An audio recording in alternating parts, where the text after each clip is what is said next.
when it goes off.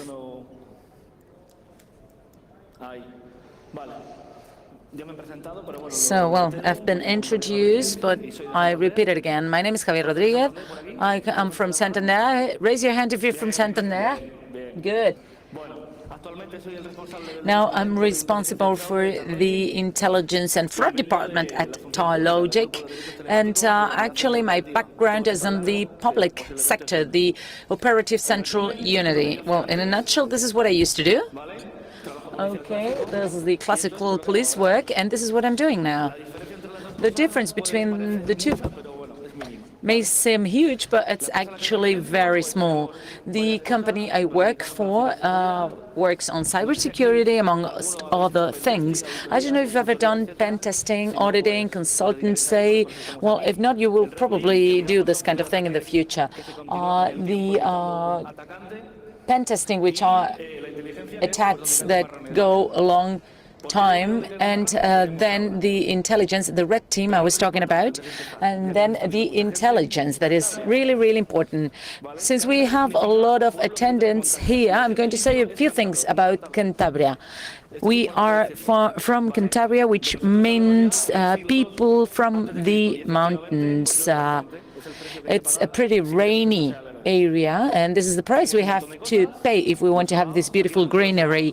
We have a lot of good stuff. For example, sobaos. I don't know if you've tried them, because they are delicious. Santander, the mountains, and some more things that I would like to take the opportunity to talk about. I've worked in Madrid for several years, but something I notice is that we are never present in the weather forecast. That's something I always wonder, or why our traditional dishes get different names in Spain. We also have particular words that we only use on this part of the world. So now I'm going to go to the nitty-gritty. Cyberintelligence, what is it about? Well, this is probably one of the most widely used terms in cybersecurity. We're going to talk about intelligence, about cyberintelligence. We're going to define what is not cyberintelligence. We will see an example of industrial espionage, and then we will draw some conclusions. First of all, what can we know? Well, what can we say about cyber intelligence? Here we have some headlines. Cyber intelligence goes one step beyond in cyber attack preventions, blah, blah, blah. You've probably heard about it. It seems that cyber intelligence is there. It is taking care of us, almost like a mom takes care of her child, as in this picture. It's something that protects you. Well, let's begin by defining intelligence. Once we do that, and once we understand what intelligence is, we will apply it. We will apply the concept to cyber intelligence. Intelligence is providing useful information, and I underline useful because a 200 pages report may not be useful. So useful information that enables decision-making or the modification of a decision. So this is the important thing. It is a useful thing that saves time to decision makers. I have a problem, I receive some kind of data that help me make the right decisions. Therefore, I reduce uncertainty. Intelligence has been a widely used word throughout time, but it was Sherman Kent, the father of the intelligence as we understand it today. He worked at the OSS, the predecessor of CIA, during the Second World War, big trouble. Very troublesome times. So this guy would just collect information from the bad guys, so to say, the Japanese in this case, and he would turn that information into useful information for the command.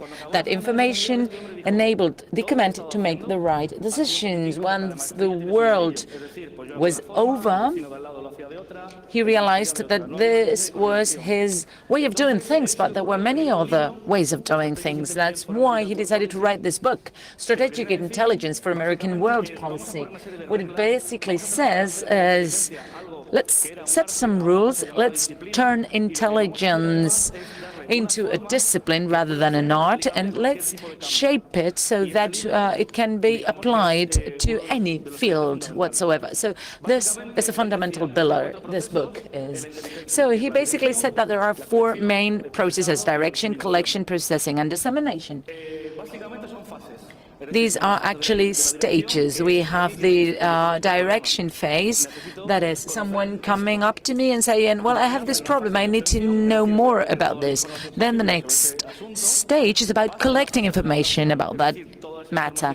Then there is an elaboration phase. An analyst or an expert will take that information and turn it into a report, present the product, so to say. Product is a synonym for report in the intelligence world. And finally, the dissemination. The dissemination that needs to go to the decision makers or the people who need that kind of knowledge. Sounds easy, doesn't it? So we are at home, we need to buy a drug, for example. So I research on the internet, I get some drugstores addresses, and then I buy what I need.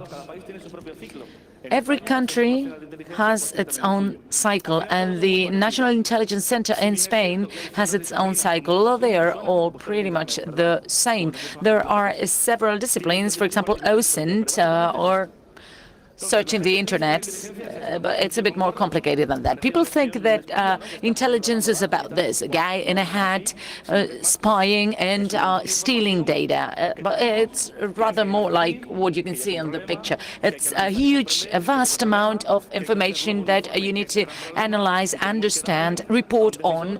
That is a great problem. And finally, all this information is given to decision maker. So for the intelligence, we need specialized staff. This is not about sitting at my desk and collecting information, analyzing and giving the information away. It takes more than that. We need specialized staff who knows about how to collect, who knows about the collection technique, whether it is on the internet or looking for a pathway or a route in Google Maps, for example. And this is also human. Maybe you won't believe this in the 21st century, but it is so. I don't know if you've ever heard of a thing called a letter, that was a piece of paper folded inside an envelope and sent to somebody else. Well, this is what my grandfather used to do. Anyway, we need personnel, staff, who are specialized in the analysis. We also need a cycle manager, the boss. That's very easy to find in Spain. And then the decision maker, the one that receives the final product and makes the right decision. That is a politician. In case we are talking about the public sector here, they all require specialization with the exception of the politician. So the decision maker may be the CEO in a company, it could be the pharmacist in your neighborhood, or it could be any of us. It's actually the person who has the final word. So what do we have up to now? Intelligence is about a series of processes related to the collection of information from several sources. They are then analyzed, reported, and disseminated to someone who needs that information. So this means, in order for you to do your work right, need to know about what I am doing. Do you need to know information from a report I can draft? It is as simple as that, but it causes a lot of problems at the same time. And especially in the private companies, as we don't have that mindset. So what can we do with intelligence? Many different things. Now you can attach the word cyber to any other word and it would make it look very modern. So anyway, we can have territorial intelligence, regulation intelligence, competitive or economic intelligence. That's what we're going to be talking about. Military intelligence as well. I have put this asterisk here because everything comes from the military. Image intelligence, this is what we do with world maps. Where can I go and have a drink afterwards? And signal intelligence, and finally due diligence, which is nothing but investigating in order to find out more about what somebody is doing based on your interests. And then the cyber intelligence, which is everywhere. Here it is, and here is how we figure it out in our heads. Nobody can agree on what this really is about. We've seen that cyberintelligence is about a set of processes by which I collect, analyze, and generate a report. And what happens?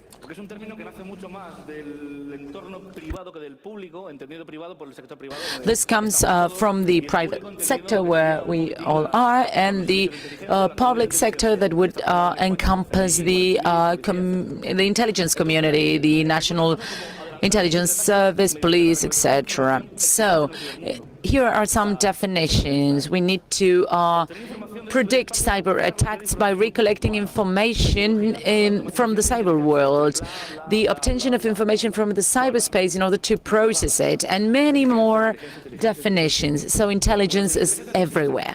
But cyber intelligence as such doesn't exist. It is all a lie. Well, there are a few nuances to it.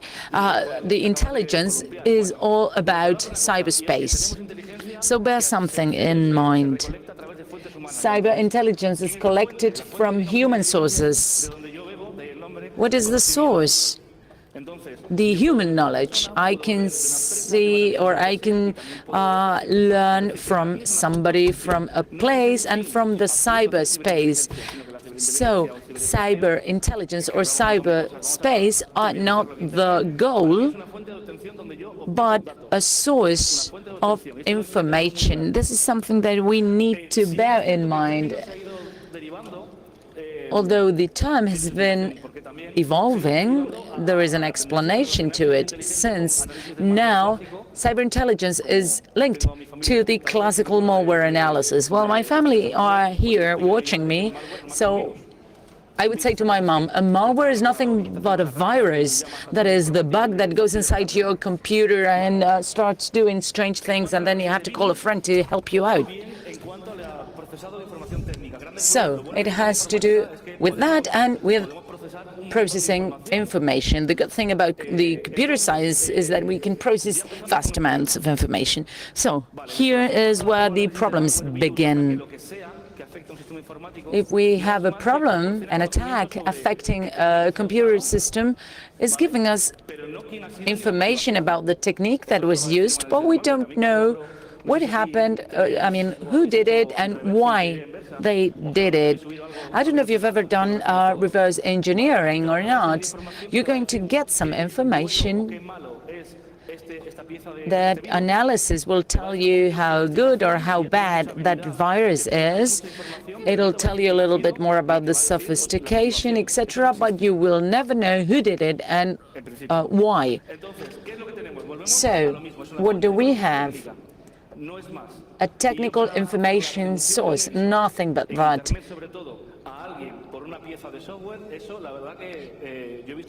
So I've seen on the internet many strange things, and I'm going to focus now where all these confusions arise from. This is something that we've created in order to explain this flow a little bit. We have the computer, my grandfather's computer here, which contains a virus. So the computer is running slowly or whatever. That virus is connected to a control panel that is telling the virus what to do. It's as simple as that. And then there is some hacker that is controlling everything. So we have 4 actors, although it looks like 4. The virus, my grandfather's computer, the control panel, and the hacker. So this is a very, very basic scheme of what a malware and a virus is. There are more complicated ones, but I think this is pretty straightforward, isn't it? Okay, is it clear so far? So what's happening? Obviously, the more viruses I can analyze, the better. I will be if I analyze 10,000 different computers. Well, I don't have 10,000 grandmothers, but anyway. So if I have access to to lots of malware, I'll be very good, and I'll have a lot of information about these 10,000 pieces of malware. So the more information and I'll have, the more I'll learn IP addresses they're connected to, and all sorts of viruses, technical information, because it comes from a technical analysis. And apart from this, we'll have many more things, and especially lots of information from open sources. In the records I see, there's a lot of information from open source internet, and not so open sometimes. So I keep these items. These are expensive and very expensive studies. So actually what we have here is lots of information that's built around a virus or a system that's been attacked, but that's been breached. But here starts information. There are very bad people, Putin, etc., and other things like machine learning, etc. So what we're saying is that the tendency is that I have a piece of software, I analyze it, and I'll say that I'm a Russian guy. That's fascinating, right? And this comes from a Sherlock Holmes paradox, because he would say that he was in a building where there was a murder every day. So Sherlock Holmes would say it's been somebody from within, somebody inside. Why? Goes his colleague, because when somebody dies, the dog doesn't bark. So it's a solid evidence, Sherlock Holmes thing.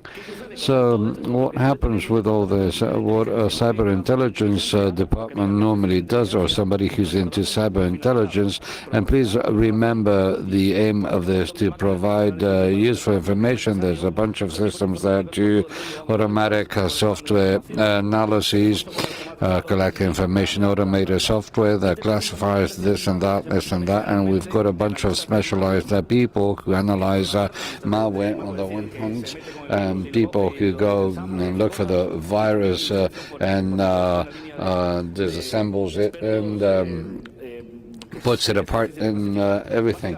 So basically comes the event, and they take the piece of software or the computer and they do a technical report. So the product they create, remember, intelligent product is a report. They are brilliant reports, because they take a virus, a malware, and they write an incredible report. But it's always the Chinese, the Indian, always Russians, and if quality is high, we go, it must be NSA. So through a software piece, I can elaborate all this, and if WikiLeaks agrees, then it must be true. And Putin's always there. Yes, say hello. And okay, so far so good. So we've looked at the definition, and I want you to take on the definition of intelligence, a classical definition, and what happens with cyberintelligence, which is something that's still coming. I mean,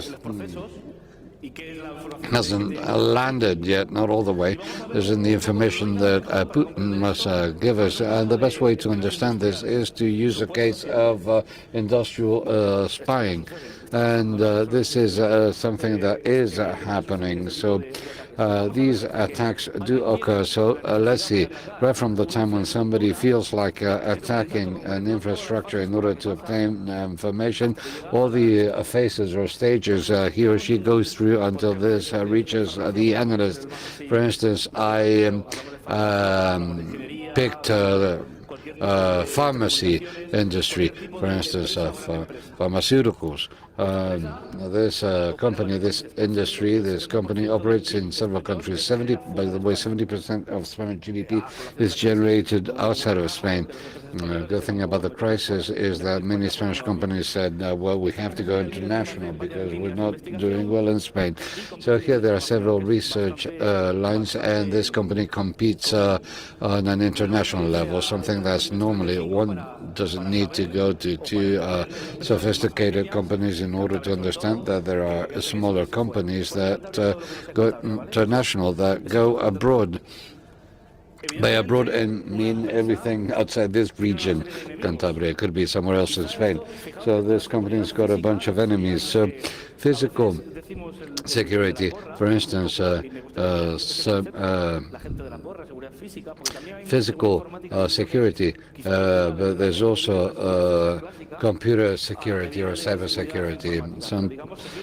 Here, well, so this is a company who operates abroad, normally has a risk map, whatever country they go to. So there may be somebody from the competition who's maybe backed or supported by governments or whatever, and a whole set of enemies. When I'm speaking about a competing company supported by our enemies, well, there are some companies with an economic intelligence sector, and for instance, a country will tell you, my companies, for me, are my GDP generating companies.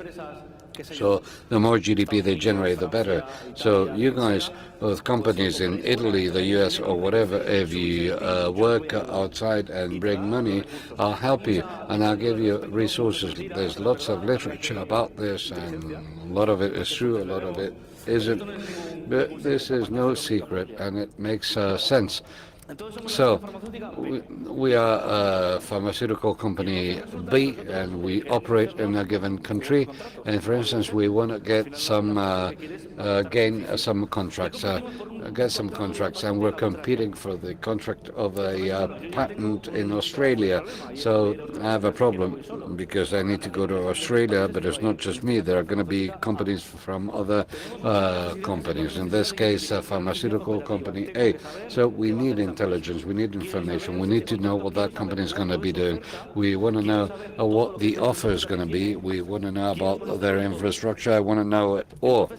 So there's trade, technical things. So the more information you have, the better. Is my country supporting me? Yes. So I have resources then available. We know that, for instance, China, when expanding abroad, what they do is to get information from other companies in order to create its own. I don't know whether you like the world of aviation. Well, I hate it because I'm scared shitless of flying. So in any case, and I'm saying this because Airbus, which is a European consortium, builds airplanes. So a model came out, the 320 mid-range airplane, Airbus 320. They came up with this model, and it took the Chinese 10 years to build one exactly like it. So they either stole and hired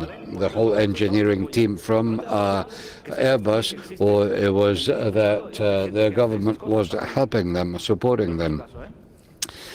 So many people do these things, many countries. So what do I need? First of all, I need willingness and resources.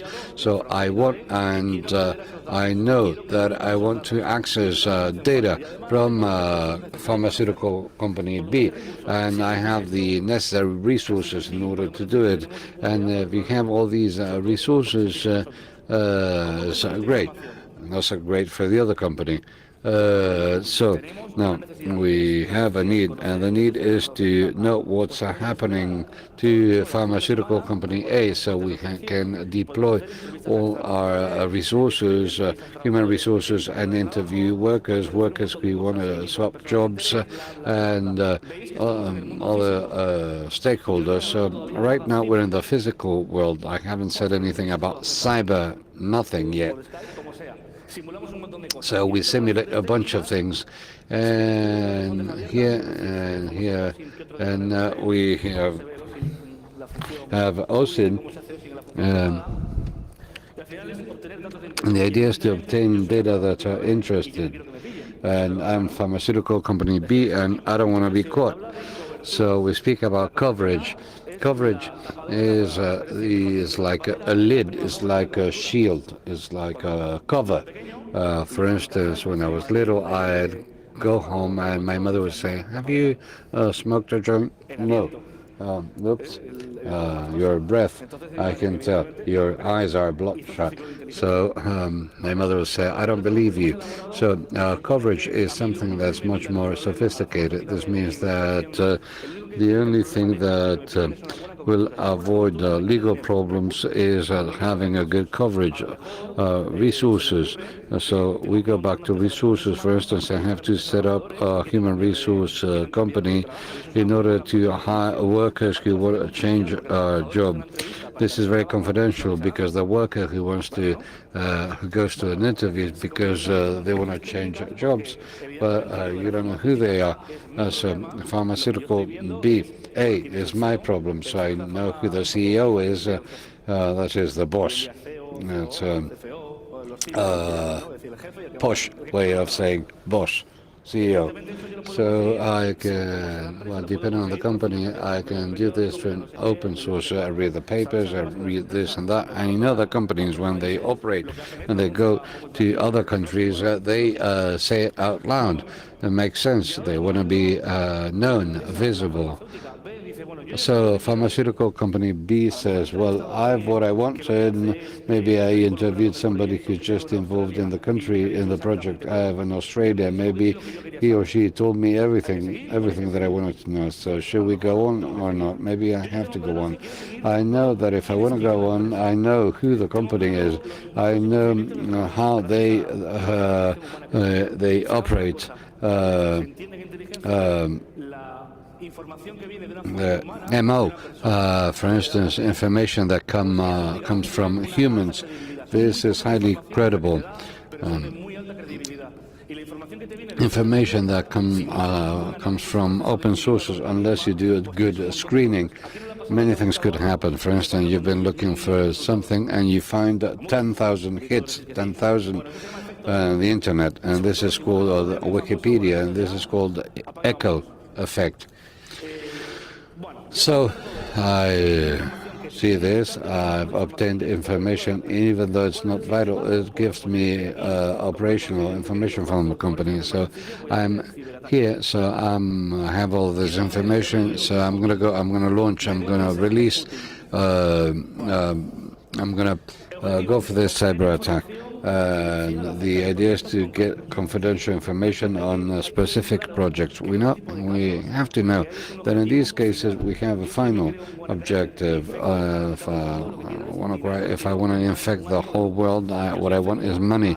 If I infect this specific computer, first of all, it's because I wasn't able to do it differently, or because I want this computer. In order to do it, maybe I'll leave a whole bunch of traces.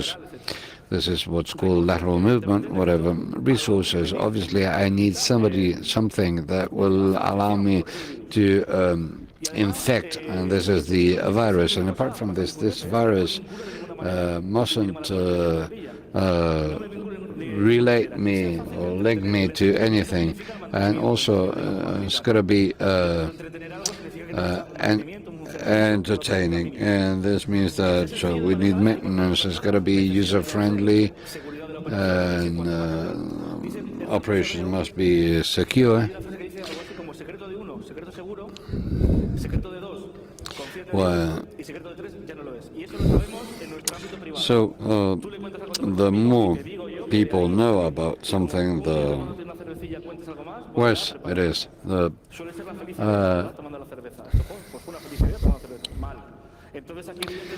Here, the objective, the idea is not to be caught, and the virus must, or the whole operation, everything, that is the malware, has to be able to hide its object. I've never seen anybody with something written on their foreheads saying, "I'm going to hack you," and it's going to be simple.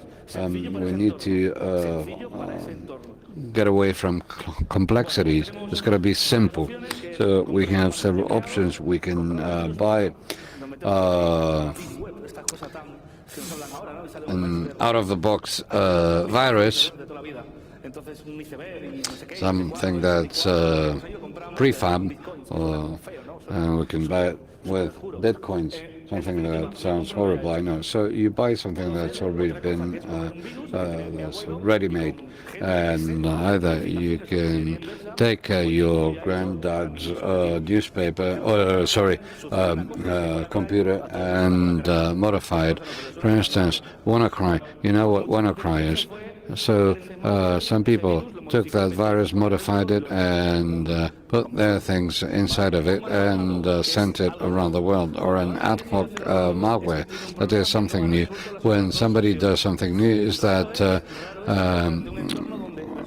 he, she hasn't been able to solve this with existing alternatives. After you have the malware, remember what I showed you at the beginning when I wanted to show you what a virus looked like. And then there's another thing called dashboard, or this is just a computer system that's linked to the virus, and it gives it instructions.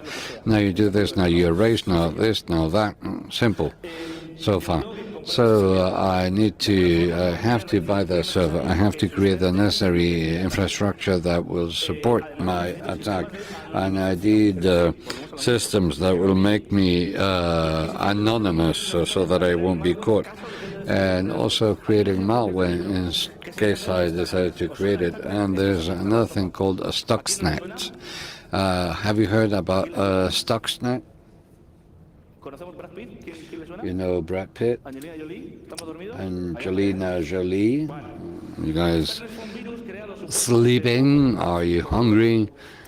Well, this is something that was created by the US and Israel because they had a problem, and that is that Iran was building an atom bomb. So what did Israelis do?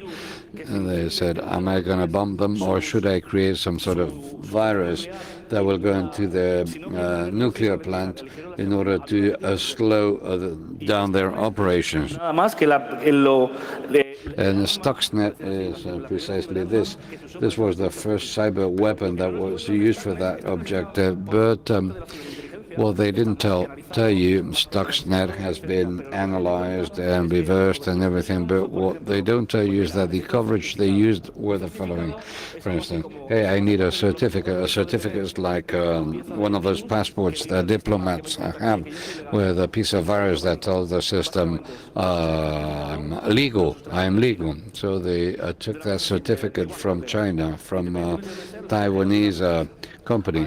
They stole it from a company. They said, listen, I've got this wonderful piece of software, but what do I do with it? So they collected lots of information, not technical information, but human information. So they collected lots of information to see how they could, where they could stick this. So we have everything. We know the company. And I always say the same thing. We want to act. The will is there, and objective is clear. So how do we get in?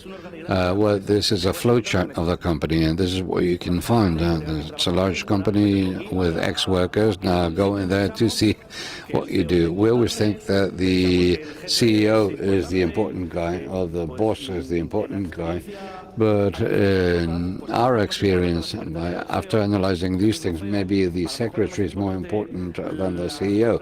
That is, the CEO's secretary, or the people who are in charge of payrolls, or people who've been working for the company for 20 years, and normal guys. But all the information goes through them. This is something you don't see on the internet. On the internet, you may see a flowchart, but with other things. And there's another thing we need to understand, and that is emerging possibilities. Here, I've analyzed the people by person, what they do, what departments I can have, everything well structured, but there's something called emerging properties. A company is a community of individuals who are sitting down around a common objective, and they make up a community. Communities include what we call emerging properties. An example, here we're all civilized, but if we go to the soccer stadium, all of a sudden you guys start going crazy, not because you're crazy, but because there's pressure. There's pressure. The community is changed because everything. So companies are not just made up by people, but communities of individuals change their properties. So here we have a whole set of know-how, protocols, philosophy in a company, whether you believe it or not. But in the end, we all want to do different things, and we want to make a difference with what we do differently. And once I know about this, once I understand all this, and I'm not going to say who we're going to be hitting, but in any case, the only cyber thing we've done is the virus. And what the virus is the weapon I need in order to continue getting information. That's not the end of the virus infection vector. This is the gate I'm going to go in through. Is it a wall? What kind of gate is it? So we have two types of vectors. We have the recall rich, 0 day. That means that 0 days when your mother catches you when you say you were going to go somewhere or you were not going to go somewhere, and all of a sudden she catches you there. But in order to buy this, you need resources. And go back to the same thing. Do I need to do all this? Do I need to buy this cyber weapon in order to get this? Well, in general, no, you don't need to go that far. Some specific scenarios where perhaps you need to, but not always. And once we have the virus, I can do something, which is the classical operational things. I can go to a hotel and do something. Through some hacking technical procedures, I can go into a computer, I connect the computer. So, by the way, everything I'm telling you, I know that some of you look surprised, but it's true. The world is ugly. What happens outside our house is ugly. The world has changed a lot, and when my interests clash with yours, what I'll do is to take away what you have. For instance, hotels where information's been manipulated. For instance, somebody put hardware in your computer when staying at a hotel. So, and then we have the normal sort of vectors. When I want to do something and have the necessary resources, I don't say an email pretending that I'm Banco Santander when you're BBVA. You've no money in Banco Santander. So I need to have a coverage that's believable, because the idea is for you to believe me. So whatever my target is, whatever my objective, whatever, it's got to do something. There's going to be a click, and it's got to be realistic or believable. And who do I attack? For instance, when you throw water on the floor, water does something. You throw a glass of water on the floor, and you let the tap run, and water just runs. And this happens. This is the same thing that happens with the attacker. They're not going to go into complex things. No, they want things done easily, without having to spend too much resources. In the case of Stuxnet, the Israeli virus we talked about, they said that the easiest way to go in was through suppliers. Companies have suppliers, people they trust, people they do business with, and with whom they have a special link. That's why the most dangerous attacks come through the suppliers. Suppliers are usually small companies, so there's something very easy that we can do. We can call them on the phone via social engineering and establish a relationship. We can ask, do you sell chewing gum? Well, I'm very interested in chewing gum. Maybe they also send products for the pharmaceutical sector, but that's not the matter. The matter is to establish a relationship, to start some kind of process that they can believe. In the past, we can use PDF or web files, any file, any sort of file we want. This is a bit more complicated because a 0-day, for example, doesn't require the interaction of people. So using the supplier trick, we go in, and this way we can obtain all the information we need related to that pharmaceutical company called A, and maybe information about company B too. So what's important here is that while this is all happening, our contact with the supplier continues because we don't want to be caught. So this company A has a wonderful cyberintelligence department. And what do? Well, basically, at the cyberintelligence department, people correlate computer-related events. They have a lot of things, they perform a lot of analysis, as we've explained before, but they haven't sniffed anything yet. I learn a lot from people from Red Team because they simulate this kind of attack a lot. And the truth is, they aren't aware of anything. And why is that? Because cyberintelligence today is focused on the technical side because that's like the solid, like the strongest part. Because if I am cyber attacked, that entails that there are a lot of phases that I haven't looked at before. Then there's the issue of alarms. You've probably been in the situation where your antivirus has popped up. So this means that the antivirus's intelligence has told you that you have a virus, but the problem is already there. That's not intelligence. Intelligence is about predicting that that is going to happen. Then the questions, basic questions on intelligence are the ones from Laswell's paradigm.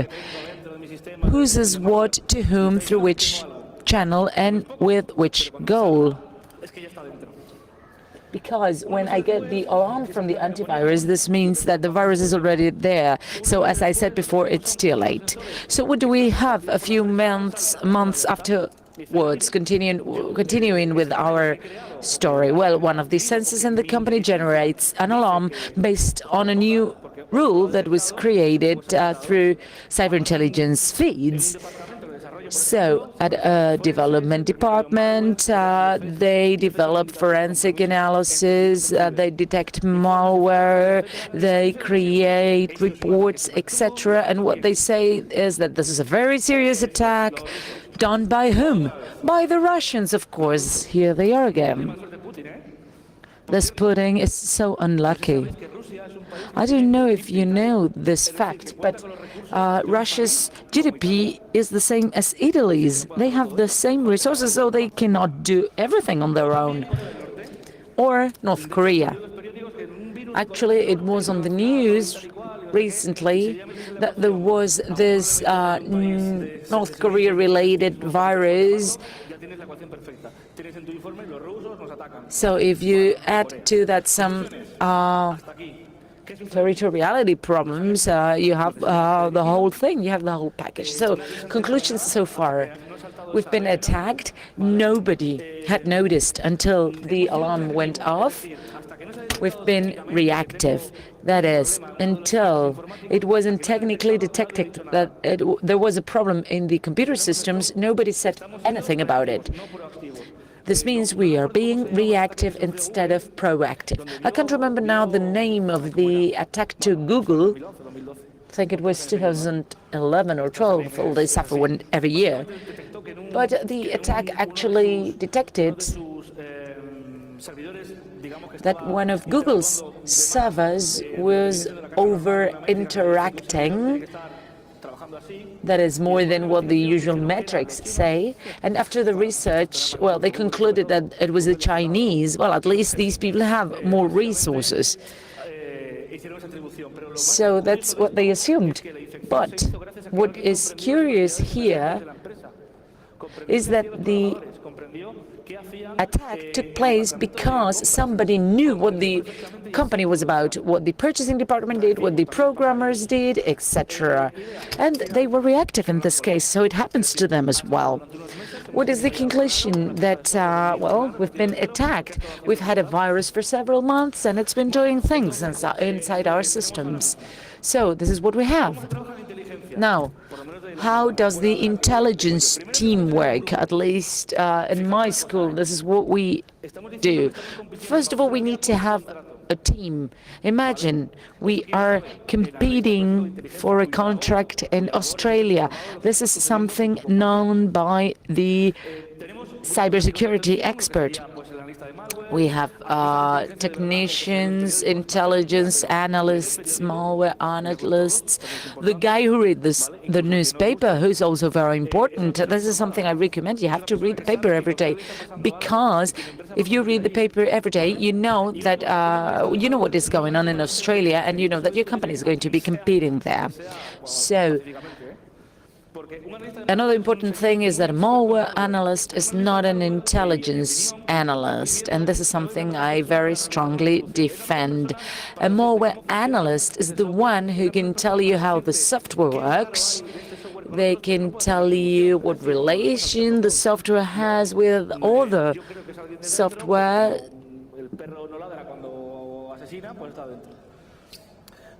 But there are other things that they cannot do. We also need to understand what the emerging properties of the companies are. That is, are we involved in international operations? Have we identified our potential attackers? What do we know about ourselves? The physical classical security is dealt with, but not this part. In a nutshell, the goal here is to know where you are. If you know yourself and you know your enemy, you will be able to win all battles. If I know my company well, that is, I have done a great job already. Well, then I have to design intelligence scenarios. I criticize a lot intelligence. And sometimes you just need to forget about the computer and take your pen and your piece of paper. It was invented years ago, but it still works. So I have to design several scenarios. I have to decide a peaceful scenario, a scenario reflecting the beginning of the attack and cause, and others. These scenarios take place based on several conditions, that is, indicators. Now, going back to my example, how do I know that I'm going to go to this or this other shop or store in order to buy something? Well, because I like the shop, it has a good reputation, I like the people who shop in that place. Those are the indicators. So the next scenario is easy. The alternative future is easy. Either I buy or I don't buy. But if I decided to go to a shop, it is because I have several indicators in my mind which are pointing me to yes or to no. Intelligence has been turned into a discipline like criminology. That is a procedure that can be replicated. Probably sometimes you've met someone and you've gone like, I don't like this person, there's something weird about this person or about this company. Well, that thing you have in your mind needs to be translated into indicators, into scenarios, and list down why you like or dislike somebody or something. Then, as an analyst, there's something that can happen to you. If you support a soccer team, for example, you are always going to be biased. The result of the match is going to be biased to your perspective. So the more indicators I introduce to the scenario, the better. And those indicators may be either cyber, that is technically obtained, but I can also have all the sources of information. That is, intelligence has to go beyond. It is too easy to say it was Putin who did it. Therefore, we need to use analytic techniques. The classical analyst uses a lot of analytic techniques. These techniques were introduced in Spain by the National Intelligence Center, and they tried to implement the so-called self-deception. These techniques include, for example, Gantt diagrams. For example, if I go to the drugstore, it is because I have a need. I have gotten money. I have money in my purse. And then I go and buy. So here we have the three scenarios. In order to move forward to the next scenario, the first scenario needs to be completed. That is, if I go to the drugstore, it is because I have a need. And if I go to the drugstore, I need to have money. So if I don't have money, I don't go to the drugstore. So this is the flow we have to understand. Here is where the responses are. That's why the cyber part of it isn't the critical one here. I wanted to insist on the indicator design because it creates an awareness raising in the analyst. Thanks to those indicators, I will be able to know where I am, and maybe my decisions are less biased. Some analysts say that they believe in their instincts. That's okay, but this is more important because your instinct isn't or shouldn't be always right. So the indicators are a long list of assumptions, of hints, and all of them combined give you a global vision. That is, this seems very logical. Actually, Sherman Kent, the guy we mentioned before, was a historian, so maybe his background helped him structure his theory. So it is unavoidable to have that list of indicators. So in a nutshell, we are coming to an end. We need to understand the tactics, techniques, and procedures of our attackers. That is the ABC of intelligence. If I understand the tactics, the techniques, and the procedures, I will be able to generate alerts before the problem comes to me. That is, if I know somebody is interacting with my employees, if I know somebody is doing something and I am able to characterize that because of the previous intelligence I've had, because in a company there is a basic intelligence and there's previous intelligence. So if I am able to design these strategies and the procedures for each enemy that I have identified, I can predict my enemy's movements. So this is not, and for this, it's very important to use your pen, your paper, to keep updated with international politics, with companies' policies, and many more things. If we are at this point, we will know what we need to keep an eye on in order to predict the next scenario. Then we can model or shape a threat and create alert states. And finally, the collection that we get from the cyber intelligence is a means, it's not the goal. And this is what I want to stress in this presentation. Conclusions. Intelligence is indeed important to an organization. Intelligence is always strategic, and it must always be proactive. That is, it has to tell me what is going to happen, not who's going to win the election. They have to give me estimated results. Cyber intelligence, understood as just the management of technical information, is useless, and it is reactive. Something that may not be pleasant to hear by some analysts is that an analyst isn't a professional trained in intelligence.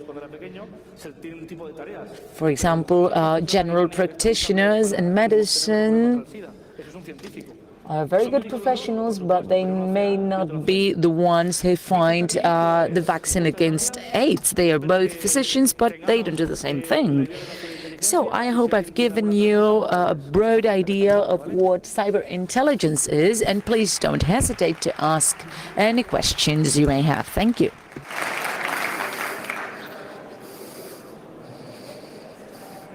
Todos a la vez no, ¿eh? Please, not all at the same time.